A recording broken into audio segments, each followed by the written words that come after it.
Sa conversion a changé le cours de l'histoire. Son califat a transformé un peuple en empire. Et même le diable évitait son chemin. El-Farouq, homme qui distinguait le bien du mal, a conquis des terres, renversé des empires et laissé un modèle de justice encore inégalé. Mais qui était vraiment ce compagnon du prophète sallallahu alayhi wa sallam qui a façonné l'avenir de l'islam et du monde entier?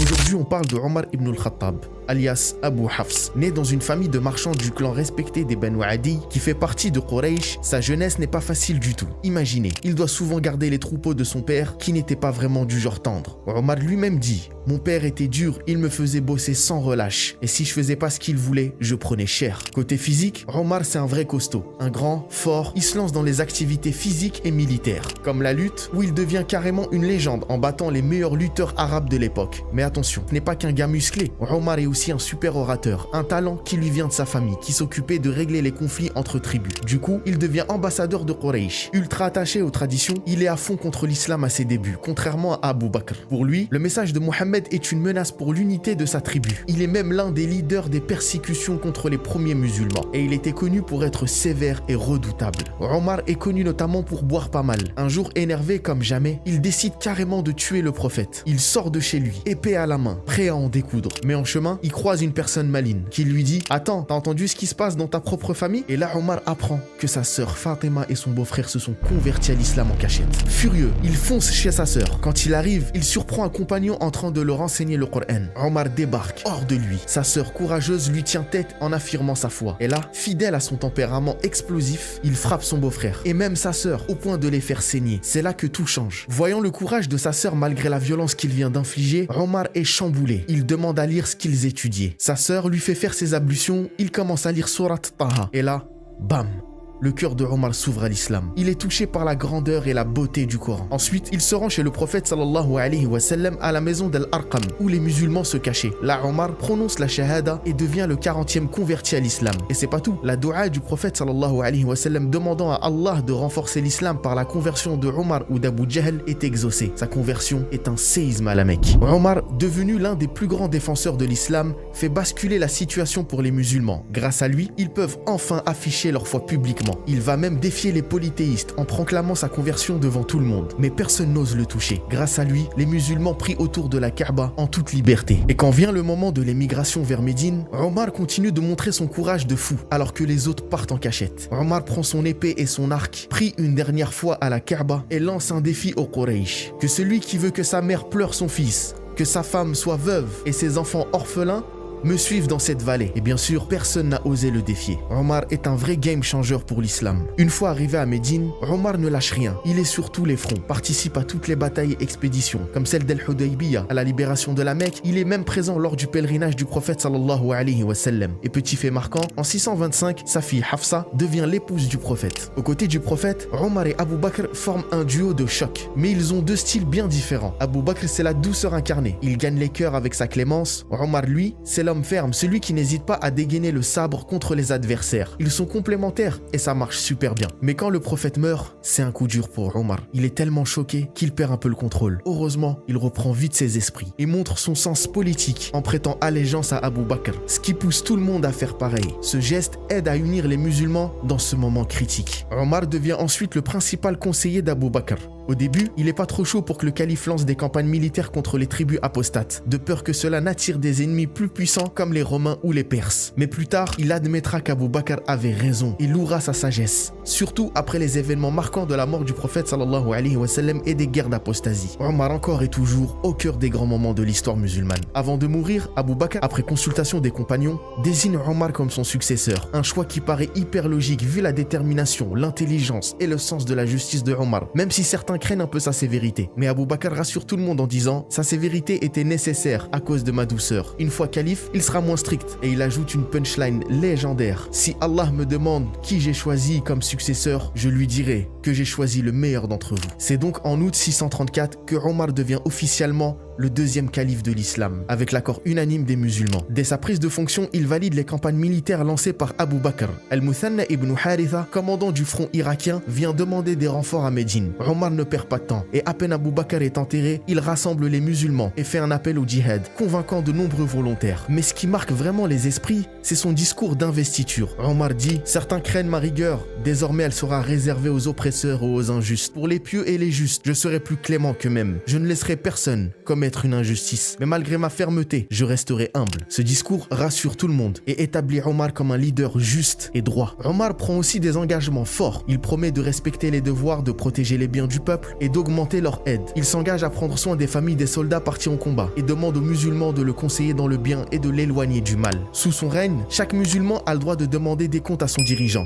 Et il le prouve encore une fois. Un jour, il demande à l'assemblée « Que feriez-vous si je me laissais tenter par les plaisirs de ce monde ?» Un homme répondant en brandissant une épée « Nous te corrigerons avec ça. » Omar ravi répond « Louange à Allah qui a placé parmi vous des gens prêts à corriger mes erreurs. » Dans une autre situation, quelqu'un l'accuse de s'être fait une tunique avec 2 morceaux d'étoffe du trésor public, alors que tout le monde n'en a eu qu'un. Omar appelle son fils Abdullah pour expliquer que le 2e morceau lui appartenait et qu'il avait donné à son père à cause de sa grande taille. Omar, c'est le boss qui ne laisse aucune place à l'injustice et qui accepte la critique, tout en restant fidèle au principe du califat. Justice, responsabilité et protection du peuple. Après avoir succédé à Abu Bakr, Omar se retrouve avec 2 énormes fronts, le Chem contre Byzance et l'Irak contre la Perse. Son premier coup de maître accordait l'amnistie générale aux anciens apostats bannis par Abu Bakr. Ces tribus autrefois écartées sont désormais invitées à rejoindre les conquêtes. Cette décision géniale fait de Omar une star parmi les tribus arabes qui se rallient massivement au djihad. Des milliers de volontaires répondent à l'appel, dont des héros inattendus comme Tulayha, l'ancien faux prophète, et Abu Thawr, surnommé le père du taureau. Mais le chemin n'est pas tout rose. Après un échec cuisant contre les Sassanides qui coûte la vie à Abu Ubaïda, Omar décide de prendre les choses en main. Il mobilise tout le monde en déclarant que personne avec des armes ne reste en dehors du combat. Quand la Perse rassemble sa plus grande armée, Omar choisit Saad ibn Abi Waqqas pour mener l'armée d'Irak. Il lui donne ce conseil plein de sagesse. Renforce ton armée avec des sermons de bonnes intentions et du courage. L'aide d'Allah vient selon les intentions et les récompenses selon les efforts. C'est là qu'arrive l'un des moments les plus épiques de l'histoire, la bataille d'Al-Qadisiyya, un affrontement titanesque où l'armée perse est complètement détruite. Résultat, les portes de la capitale perse Ctésiphon s'ouvrent sans résistance en 637. La Perse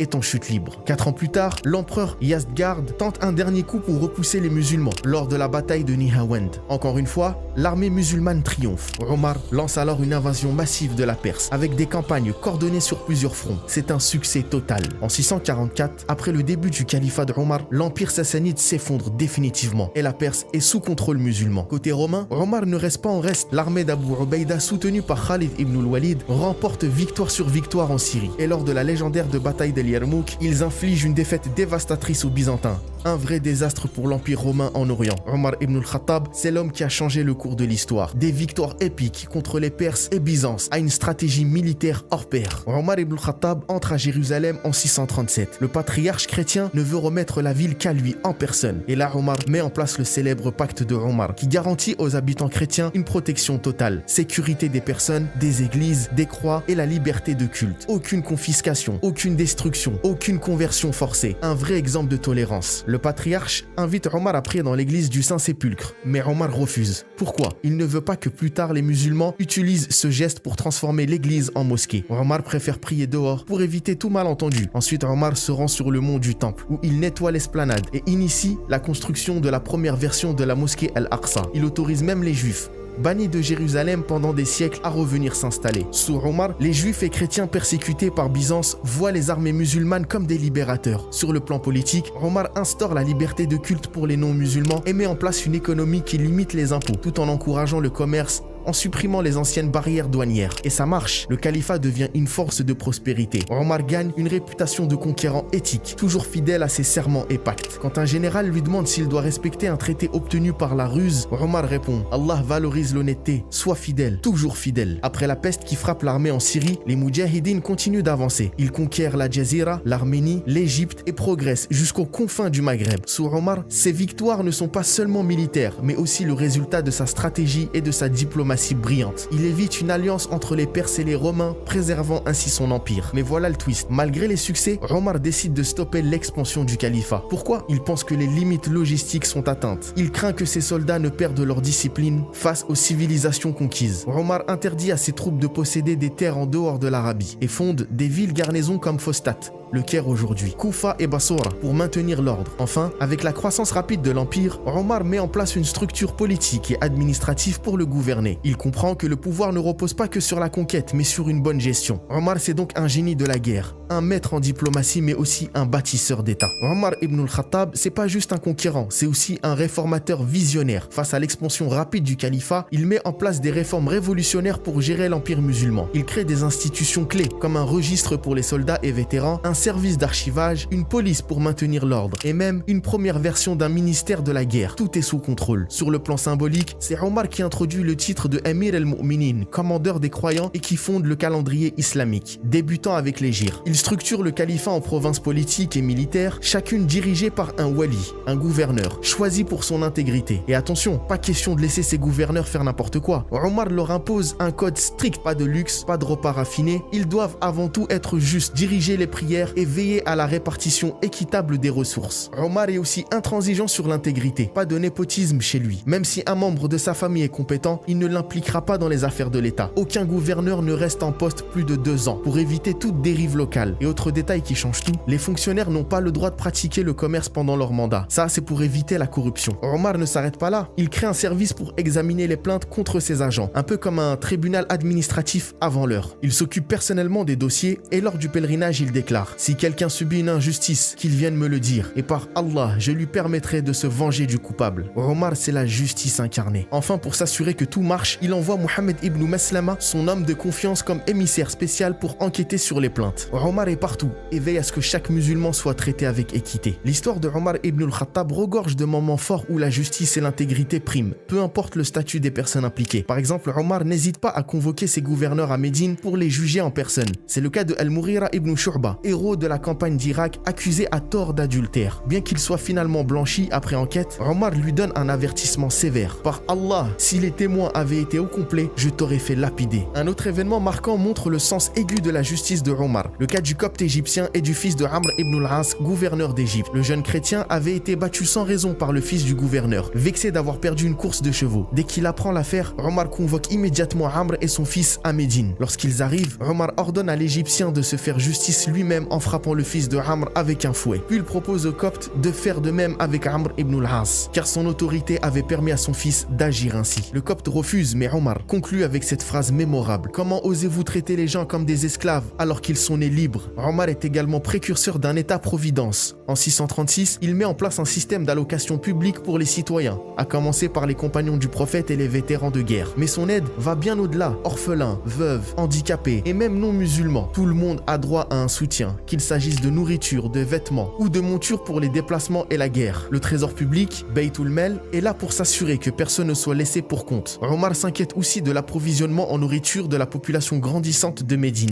Il ordonne la construction d'un canal entre le Nil et la mer Rouge pour acheminer des céréales d'Égypte vers la capitale. Il supervise aussi des projets d'irrigation en Irak, comme le canal entre le Tigre et Bassora, pour favoriser l'agriculture. Son objectif, que personne ne se couche l'estomac vide dans son empire. Quand une terrible famine frappe l'Arabie, Omar réagit immédiatement. Il organise des distributions publiques de vivres et supervise personnellement les efforts. Il porte même des sacs de farine sur son dos pour les veuves et les orphelins. Quand on lui propose de déléguer ses tâches, il répond: qui portera mes péchés à ma place le jour du jugement? Et lorsqu'on lui offre la meilleure part d'un chameau abattu pour nourrir les habitants, il refuse en disant: quel piètre gouvernant serais-je si je prenais les meilleurs morceaux et laissais aux gens les os. Fidèle à son mode de vie simple, Omar lutte farouchement contre la corruption et veille à rester proche de son peuple jusqu'à sa mort. Un leader humble, juste et profondément soucieux du bien-être de ceux qu'il gouverne. Omar ibn al-Khattab est l'exemple parfait d'un leader humble, loin du luxe des rois de son époque. Alors qu'il gouverne un empire immense, il choisit une vie simple et austère. Son régime alimentaire se limite souvent à du pain d'orge, des dattes et de l'eau. La nuit, vêtu d'une tunique usée, il parcourt les rues de Médine pour s'assurer que tout va bien. Une histoire célèbre raconte qu'un homme nobles perses venus à Médine pour être jugés et stupéfait de voir que celui qui a vaincu l'empire perse dormait simplement dans la mosquée, habillé d'un tissu grossier et sans aucune garde ni signe de luxe. Quand il demande où est la garde de Omar, les musulmans lui répondent: il n'a ni garde ni bureau. Même pendant le pèlerinage, Omar refuse tout privilège. Il n'a même pas de tente pour se protéger du soleil et il insiste pour que sa famille vive comme un homme moyen de Quraysh et non comme les riches, alors que les trésors de Byzance et de Perse remplissent les caisses de Médine. Omar reste fidèle à sa modestie. Il va jusqu'à dire, en plaisantant presque, que lui et son fils ont dépensé trop pour leur hajj avec seulement 15 maigres dinars. Omar incarne une vie de simplicité.